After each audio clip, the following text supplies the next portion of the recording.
예수께서 12 제자에게 이르시되 너희도 가려느냐? 시몬 베드로가 대답하되 주여 영생의 말씀이 주께 있사오니 우리가 누구에게로 가오리까? 우리가 주는 하나님의 거룩하신 자인 줄 믿고 알았사옵나이다.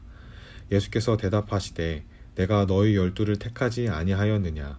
그러나 너희 중에 한 사람은 마귀니라 하시니 이 말씀은 가룟 시몬의 아들 유다를 가리키심이라. 그는 12 중에 하나로 예수를 팔 자러라. 아멘. 성도 여러분, 1월 셋째 주 월요일 아침입니다. 2022년 한 해가 시작된 지가 엊그제 같은데 벌써 1월을 반 이상 시간이 지났습니다.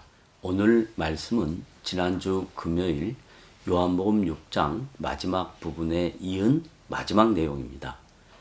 사도 요한은 예수님의 공생의 사역 중에 수많은 군중들이 예수님을 따라다녔다고 구체적으로 기록하고 있습니다.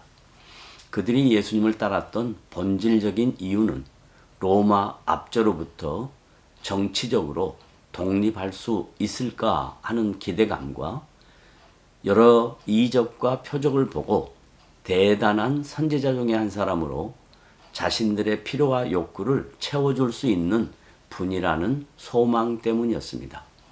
하지만 예수님의 말씀 사역과 그의 삶은 군중들의 기대와는 전혀 다른 양상으로 드러났습니다. 이에 수많은 군중들은 예수님을 떠나 다시는 그를 청종하지 않았습니다. 그러자 예수님은 12 제자들에게도 너희도 가렸느냐라고 질문합니다. 이 질문은 매우 간단 명료한 것이지만 그 내용은 매우 심오한 의미를 담고 있습니다. 기독교 신앙은 강압적이거나 개인의 의사를 무시하고 일방적인 강요나 군중들의 심리를 이용하여 집단적 행동을 요구하지 않습니다. 예수님의 질문 속에 담겨있는 의미는 매우 인격적인 것이며 상대방의 입장을 배려하고 있다는 것입니다.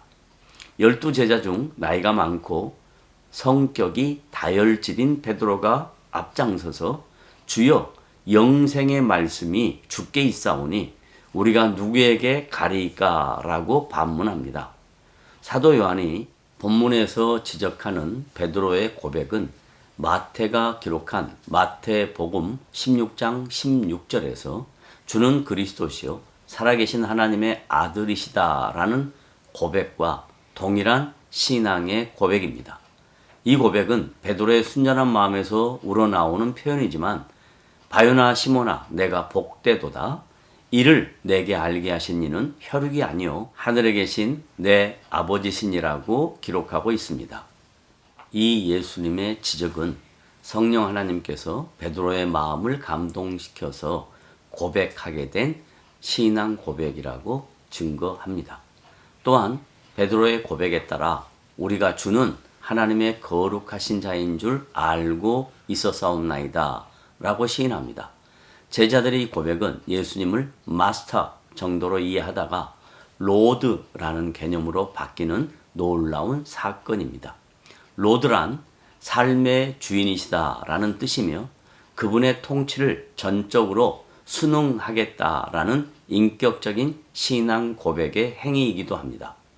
요한복음 6장 70절로부터 71절에 보면 예수께서 대답하시되 내가 너희 12를 택하지 아니하였느냐 그러나 너희 중에 한 사람은 마귀니라 하시니 이 말씀은 가롯 시몬의 아들 유다를 가리키심이라. 그는 12 중에 하나로 예수를 팔 자러라고 기록하고 있습니다. 이 두 절의 짧은 내용이지만 매우 중요한 신학적 의미가 함축되어 있고 다양한 해석이 난무하는 말씀이기도 합니다. 하지만 전통적인 성경 해석과 개혁주의적인 신앙의 관점은 하나님의 구원 역사를 이루는 일에 가롯 유다가 악역을 담당하였는데 그 역할의 배경에는 사단의 역사가 있었다고 사도 요한이 증거하고 기록하고 있습니다. 복음서 기록은 시간적으로 볼 때 마가복음이 가장 먼저 기록되었는데 마가복음서에서는 예수님의 몸값을 대제사장들이 주기로 약속했다고 마가복음 16장 11절에서 기록하고 있습니다. 그 후 마태복음에서는 유다가 주도적으로 예수님을 파는 것으로 기록되어 있습니다. 이것은 마태복음 26장 15절에 기록되어 있습니다. 이 두 기록이 마치 상이한 것처럼 보이지만 이 사건은 동일하게 사단의 계략에 빠진 가롯 유다의 범죄였음을 보여주는 것입니다. 이 가롯 유다의 범죄가 예수 그리스도의 십자가의 사건으로 이어지고 이 십자가의 사건은 온 인류의 구원 역사를 성취하는 내용입니다.